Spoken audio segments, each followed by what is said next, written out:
দ্বিতীয় বিশ্বযুদ্ধের শেষ পর্যায়ে গোটা পৃথিবী জর্জরিত যুদ্ধের বিভীষিকায়, আর সেই ইতিহাসের এক ভয়ঙ্কর দিন ১৯৪৫ সালের ৯ আগস্ট সকাল ১১টা ২ মিনিট। জাপানের নাগাসাকি শহরের আকাশে হঠাৎ ছায়া ফেলে এক মার্কিন বোমারু বিমান, নাম বক্সকার। মুহূর্তের মধ্যেই শহরের উপর ফেলা হয় মানব সভ্যতার অন্যতম ভয়ঙ্কর অস্ত্র, একটি পারমাণবিক বোমা, যার নাম ছিল ফ্যাটম্যান। পরিণতি হয় এক ভয়াল বিস্ফোরণ। নাগাসাকি শহর কয়েক সেকেন্ডের ব্যবধানেই পরিণত হয় এক মৃত্যুপল্লীতে। ফ্যাটম্যান ছিল একটি প্লুটোনিয়াম ভিত্তিক পারমাণবিক বোমা, যার বিস্ফোরণের শক্তি ছিল প্রায় ২১ কিলোটন টিএনটির সমান।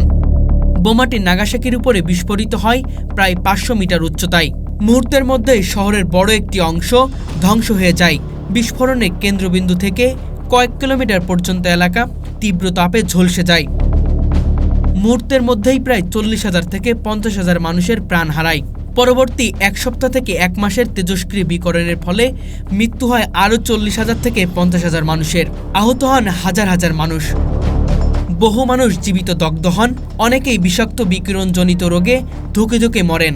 দীর্ঘমেয়াদী ক্যান্সার, জন্মগত ত্রুটি ও শারীরিক পঙ্গুত্ব ডেকে আনে। শহরের ১/৩ স্থাপনা সম্পূর্ণ ধ্বংস হয়। হ্রাস পায় পানীয় জলের উৎস ও ঔষধের প্রাপ্যতা। জীবিতদের মধ্যেও শুরু হয় তীব্র শারীরিক ও মানসিক যন্ত্রণা। নাগাসাকি বিস্ফোরণে প্রায় ৭০ থেকে ৮০,০০০ মানুষ প্রথম বছরেই মারা যায়। অগণিত মানুষ মারাত্মক দগ্ধ হয়। যে শিশুদের শরীর ছিল পলক ফেরার আগে ছিন্ন বিচ্ছিন্ন। বহু মানুষ পুড়ে গিয়ে এমন হয়েছিল চেনার উপায় ছিল না। হাসপাতাল ধ্বংস হয়ে যাওয়ায় চিকিৎসা পাওয়া ছিল দুঃস্বপ্ন। রোগীর ভিড়ে অনেকে ফুটপাতে মৃত্যুর জন্য রেখে দেওয়া হয়েছিল। বোমার কেন্দ্র থেকে প্রায় ৩ কিলোমিটার পর্যন্ত এলাকা একেবারে মাটির সঙ্গে মিশে গিয়েছিল।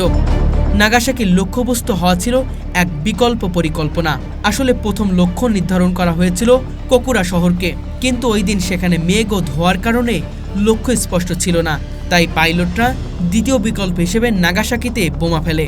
এই ঘটনাকে ইতিহাসে বলা হয় দ্য কোকুরা লুপ। এক শহর বেঁচে যায়, অন্য শহর ধ্বংস হয়ে যায়। বেঁচে যাওয়া মানুষদের বলা হয় হিবাকুশা, পারমাণবিক বোমা জীবিতদের নাম। দ্বিতীয় বিশ্বযুদ্ধে জাপান আত্মসমর্পণ না করায় যুদ্ধ দ্রুত শেষ করতে এই পারমাণবিক হামলা চালানো হয়। এর আগে ৬ আগস্ট হিরোশিমায় প্রথম পারমাণবিক বোমা ফেলার পরেও জাপান আত্মসমর্পণ করেনি। তাই দ্বিতীয় বোমাটি ফেলা হয় নাগাসাকিতে। তবে অনেক ঐতিহাসিক মনে করেন এই হামলা আসলে ছিল এক ধরনের শক্তি প্রদর্শন। বিশেষ করে সোভিয়েত ইউনিয়নের প্রতি বার্তা দিতে চেয়েছিল যুক্তরাষ্ট্র। নাগাসাকি ও হিরোশিমা এই দুই শহরই আজ বিশ্বের শান্তি ও পারমাণবিক নিয়ন্ত্রণের প্রতীক।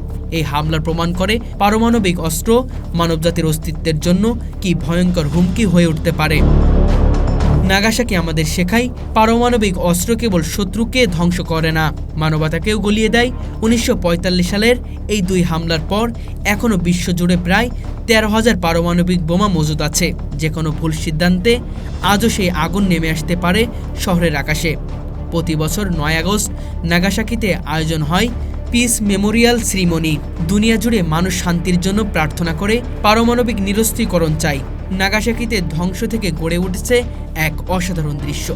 দর্শক, আজকে আমরা চেষ্টা করছি আমাদের প্রতিবেদনের মধ্য দিয়ে আপনাদের কাছে সুন্দরভাবে তুলে ধরার জন্য।